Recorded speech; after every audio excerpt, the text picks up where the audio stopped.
बहुत कम ऐसे लोग होते हैं जो आपकी ज़िंदगी में एक स्पेशल जगह बना लेते हैं, फिर चाहे वो कोई दोस्त हो, पड़ोसी हो, टीचर हो या फिर टीवी पे आने वाला एक्टर।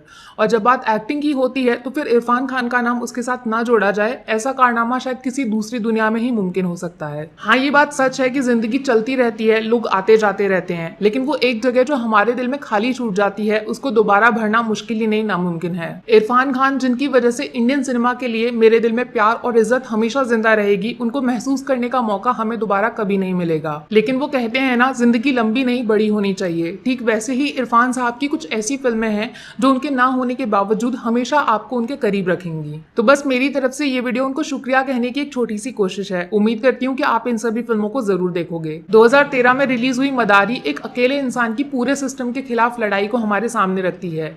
होम मिनिस्टर का बेटा अचानक से किडनैप हो जाता है और उसके पीछे पास्ट में हुआ एक खतरनाक इंसिडेंट छुपा हुआ है जो हमारे देश की गंदी पॉलिटिक्स को एक्सपोज कर देता है। 2012 में रिलीज हुई पान सिंह तोमर एक मशहूर डकैत के ऊपर बेस्ड है जो किसी जमाने में देश के लिए मेडल्स जीत कर लाते थे, लेकिन जिंदगी कुछ ऐसी पलटती है कि ये चंबल के जंगलों में बंदूक उठाने के लिए मजबूर हो जाते हैं। 2003 में रिलीज हुई हासिल प्यार और पॉलिटिक्स का खतरनाक कॉम्बो हमारे सामने रखती है। एक लड़का है, एक लड़की है, दोनों एक दूसरे से खूब प्यार करते हैं। फिर कहानी में एंट्री होती है एक गैंगस्टर की जो प्यार की पूरी धज्जियां उड़ा के रख देता है। 2015 में रिलीज हुई पीकू एक फादर और डॉटर के स्पेशल बॉन्ड को हमारे सामने रखती है, जिसमें एक दूसरे से बिल्कुल अलग सोच होने की वजह से इनकी आपस में थोड़ी कम बनती है। फिर कहानी में एंट्री होती है एक ट्रैवल कंपनी के मालिक की जो इन दोनों की जिंदगी को असल मायने में कंप्लीट करने का काम करते हैं। 2013 में रिलीज हुई डी डे एक सीक्रेट मिशन को हमारे सामने रखती है जिसका कनेक्शन पड़ोसी देश में बैठे हुए एक अंडरवर्ल्ड डॉन के साथ जुड़ा हुआ है। कुछ सरफिरे देश से प्यार करने वाले लोग हैं जो अपनी जिंदगी और परिवार को दांव पे लगाकर इस खतरनाक मिशन पे निकल जाते हैं। 2017 में रिलीज हुई हिंदी मीडियम हमारे एजुकेशन सिस्टम में चलने वाली घपलेबाजी को सामने लाने का काम करती है।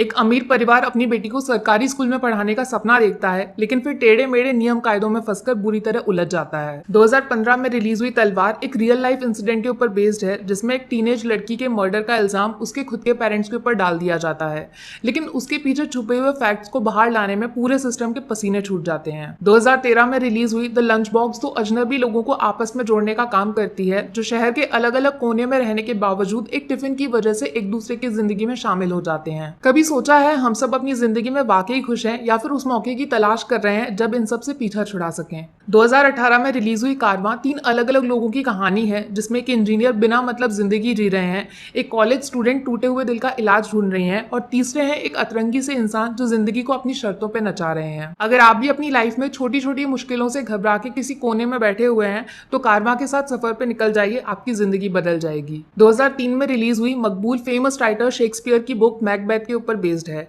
जहांगीर एक खतरनाक डॉन है जिनसे पूरा शहर डरता है, लेकिन इनका दिल निम्मी नाम की खूबसूरत लड़की पे आ जाता है। कहानी में ट्विस्ट आता है जब निम्मी की जिंदगी में मकबूल की एंट्री होती है जो वैसे तो जहांगीर के लिए काम करते हैं लेकिन इश्क में सारी हदों को पार करने के लिए तैयार हो जाते हैं। तो दोस्तों, ये थी वो 10 फिल्में जो हमेशा आपके दिल में इरफान साहब की यादों को ताज़ा रखेंगी। इसके अलावा हॉलीवुड इंडस्ट्री में भी उनकी एक स्पेशल जगह है जिसमें Slumdog Millionaire, Life of Pi, Inferno, इन सभी फिल्मों में वो लीड एक्टर पे भारी नजर आते हैं। आज भले इंडियन सिनेमा को शायद हिस्ट्री में सबसे बड़ा नुकसान हुआ है, लेकिन हम काफी ज्यादा लकी हैं कि इरफान खान जैसे एक्टर को स्क्रीन पर एक्सपीरियंस करने का मौका हमें मिला और वो हमेशा अपनी फिल्मों के थ्रू हमारे दिल पर राज करेंगे।